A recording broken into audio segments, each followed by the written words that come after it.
experienced this, but he would do this like poking at me like all the time to get me angry intentionally. He wanted me angry all the time. So as a matter of fact, it was so bad that when I left the marriage, he actually looked at me and he goes, "Don't you get it?" I'm like, "What?" He's like, "I have spent the last 12 years intentionally pissing you off because it turns me on." It was like the first aha moment for me that this was intentional this whole time. But because of that type of relationship, and that is abuse for everybody out there, that is a form of abuse to continually put you in an anger state. I allowed it. I allowed myself to get angry. That's the reality. But for probably 4 years, maybe more after that, I was continuously on the defense. Anything that anybody would say to me, I'm like, "Well, what do you mean by that? What are you trying to say?" All the time. I mean, I couldn't even have friends because of this, because I was so defensive all the time. And then one day I just realized, I'm like, what is my problem? They're not saying anything to personally attack me. They're not intentionally poking me like he did. Why am I taking this out on everybody else in my life? So it was that survival mechanism that we talk about. I've learned to really hunt my reactions and not allow other people to control me. And I am amazing at it unless I'm driving. I'm still trying to master that. But every person that cuts me off meant to do it, and they're just trying to mess with my life. So I still have my things about self-mastery. But are you a road rager? No. I'll be real. Back in the day, I had a few rages. I'll fully own that. I'm not anymore. Actually, it gets to the point I kind of laugh at it now. I kind of laugh at myself. When someone cuts me off, I actually have conversations with them instead of yelling at them now. I'm like, "Okay, you're a dork. Continue on with your day." But so you're in the car talking to them, but nobody else is with you. No, yeah, I'm pretty sure they hear me. I mean, I talk to them like they can. That's awesome to admit. I think we all do that. We just don't actually talk about it.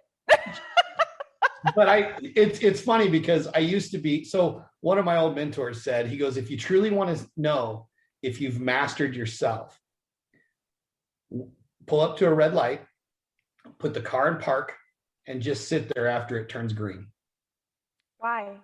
He goes, "If you could sit there while everyone else is yelling, screaming, honking, and flipping you off and not have an emotional reaction to it, you have mastered yourself." And I mean, and I know there's got to be people out there listening to this that just cringed when I said that. Can you imagine putting your car in park and just sitting there through an entire green light while everyone behind you is waiting to go? You know what? For me, it's more of a horrifying thought process because I'm like, I would be inconveniencing people. Yeah, no, it's a total. I don't like to do that. But just even playing the scenario in your head, not that I would ever do that, but even playing the scenario in your head can give you a gauge of, wow, yeah, no, I'd totally be like shrinking. I would, be hiding. I would just feel so bad. Like, I'm sorry, people. But it tells you it shows you your reaction, and yeah, I wouldn't. Still to this day, I haven't. No, I'm not at that point. No, I couldn't do that. I think it's great for those people that could. Now we know if somebody's sitting in the middle of an intersection in their car and everybody's having to go around them, they're trying to master their own emotions. They're proving it. They're working on their Zen. So just be cool about it.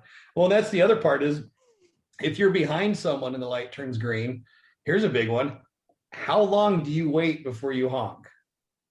I watched a movie recently. I can't remember the name of it, but it was that very thing. It was, she kept honking at this guy in front of her because he was not pulling out.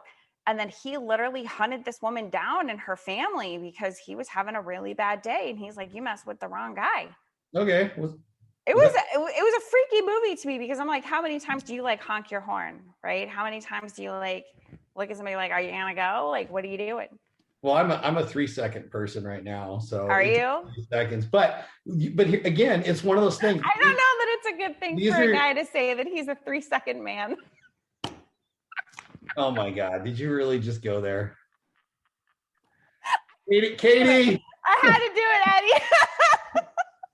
Sorry, my mind is dirty. I got you. You got me. All right. So yeah, I usually, This red at now. least an hour before I honk. So you're so bad. I wonder if we lost or gained followers on that one. But but paying attention to your reaction, are you the one that jumps to the conclusion of that person in front of you is an idiot and they're trying to inconvenience you? Or do you jump to the conclusion of, I wonder if they're okay? I'm kind of in the middle. I'm in the Yeah, middle. I'm it not depends on a my person day. that's like, are they okay? I'm more of a person that's like, they must be on their phone or something. Yeah, Like they're most of distracted, the time they are. So I usually give people a minute, to kind of gather, and then I might do like a light tap. I'm not gonna some people like slam on their horn, right? I'm not gonna do that. So, all right, we got to get back to our topic. We went on a what do you call it? A bunny trail. We're coming back. We're coming back. Okay. There's a lot of terms out there like gaslighting and negging, and what are some of the other ones? Well, shoot, even the term narcissist is a way overused term that people throw out at anyone they don't like or anyone that didn't give them what they wanted. Flying monkeys, that's another term that goes along with narcissism. And we're gonna do a future show on actual narcissism, because there is a difference. Okay, everybody has narcissistic tendencies. Everybody. Okay, we all have them. It comes down to ego. We all have egos. Okay, it doesn't mean you're a clinical narcissist. Right. It doesn't. Right. There is a difference between a clinical narcissist and somebody with an ego.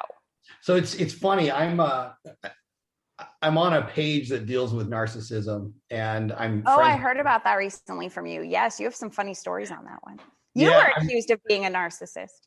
Yeah, well, I'm friends with the moderators and whatnot, and we talk behind the scenes about how we can make it a better page and whatnot. And moderators are amazing that are on there. But I threw out a question that was, what narcissistic survival habits did you take on and carry from your narcissistic relationship? Because people, if someone stays in a narcissistic relationship long enough, they start to become narcissists. It's the only way that they can survive it. Because it's their fight or flight mode. Yes, it's the only way. The only way to battle a narcissist is to be a narcissist. Is to abuse them kind of back. And you'll watch as these couples go on, and you'll watch the person that was an abuser in the beginning of the marriage 40 years later is now the one that's constantly being beat down on emotionally and mentally and whatnot. So I threw it out there, and this is where the whole victim idea, people that love to be victims and you don't want to poke their little victim status. I threw that question out there. I said, what narcissistic traits have you taken on from your narcissistic relationship that you were in? And oh my God, how dare you insinuate that I would have abusive traits? I am abused. There's no way I've ever abused anyone. And it was like mayhem and accusations. And then there was white male privilege thrown out there, all these other terms of, how would a man understand abuse? How would and it was really fascinating to sit back and watch it. But the funny thing, you love to create those scenarios. You throw things out there just to get people stirred up. Well, no, I don't do it to actually to cause the drama and stir the pot. But what I do like to do is remove people's comfort zones and masks. I really do, because that's the only way you're going to have growth is if you step into discomfort. Yeah. And I challenge that in people. And I'll be real with you. It's one of the reasons why I struggle with dating, is because I'll go out with a woman. She's fascinated with the things that I do and the things that are in my life. But I struggle being in a relationship with someone who wears masks, because I see past them, and I don't poke people to hurt them. But I love deep conversation. I want to talk about, here's the things that I've been through, and my life's an open book. I'll let you know everything that I've been through and the mistakes that I've made and what I've learned from them. And I want that in return. And very few people are actually comfortable with that. But I do like to have the kind of conversations where I challenge people to rethink really how they're choosing to think comfortably. You know, it's interesting that you say that. Just recently, I met somebody that it seemed like they wanted to be, they were almost happy to have been through an abusive relationship so that they could be like everybody else. Interesting. Yeah. I was like, what? Why? There's a whole culture of Nothing victimology. fun about that. Like, sorry, No, don't be like me. it's the only way they can Don't feel be in a like they world like that. belong. Well, and Yeah, part of that again is from the victim culture. People are competing to be the biggest victim, and then there's right. these other people, like you said, that are kind of like, well, I've kind of had a good life. I guess let me go get the crap kicked out of me so I can feel like I belong with the rest of you. And I'll be real, I've never cared about belonging. No, I did when I was young. I'll take that back. I was definitely a people pleaser and wanted to belong and overly tried. But here's the interesting thing. So from my high school years, I went to my 10-year reunion and because I was, people thought I was either kind of snobby or they thought I was, a people pleaser or whatever their perceptions were of me at the time. But really what it came down to, I was shy and I just wanted to have friends. And I was genuinely a nice person. And I'll never forget this. Like 10 years later, I went to my 10-year reunion and I literally just sat down at every single table and was like, hi, I haven't seen you in 10 years. How have you been? I didn't know you then either, but still would like to know what you've been up to. Right. And I just started like talking to all these people. And it was interesting that one person actually said to me, well, first I had one person that was like, yeah, I remember you. I have nothing to say to you. And she literally got up from the table and walked away. I'm like, wow, I don't Wow, even 10 know who years that was. later. Yeah. I was like, I don't even know who that was. Okay. I still have no idea who she was. Couldn't tell you. But one person actually looked at me and said, I always knew that you were a really nice person, but you didn't let people really close to you. And she said, but the other thing that I've learned about you over the years and just watching you is you are genuinely that nice of a person. Back then, it almost came across as fake. But now, over the years, you have proven that you genuinely are that nice of a person, Well, which is good for her for interesting. being able to be that honest and open with you about it. Yeah, but I mean, it's interesting how people didn't know back then all that had occurred in my childhood. So because of that, I was more kind of in the shadows. I was more of a shy person. I was afraid to let people close to me because did they want to hurt me? Did they have an agenda? What was it that they wanted from me?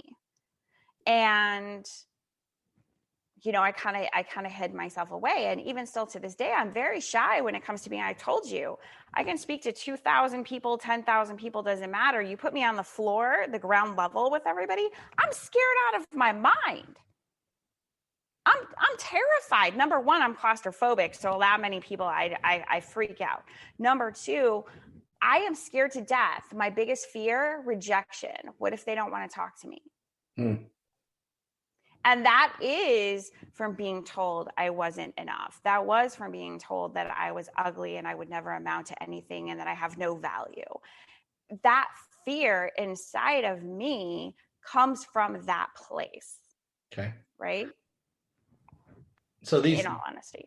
these terms, then, how do you think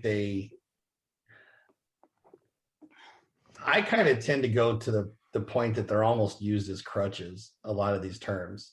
We do need to understand them. There's nothing wrong with giving names to things. We can understand them better, but too many people use them too much to be able to shut people down so like gaslighting, what does that mean to you? So, gaslighting comes from, you actually just posted this on your Facebook recently, this story of gaslighting, and where it came from was from a play. Yeah. And the play depicted this woman who her husband, as a means of control, was trying to make her believe that she was She's crazy, crazy. Yeah, and he would how move he was things doing that around was the house, turning down the gaslight. moving pictures on the wall. Yeah. Yes. And then telling her, So no, it's always been there. Yep. I can tell you this. My most recent ex-husband was a master of gaslighting. He really was. He had the ability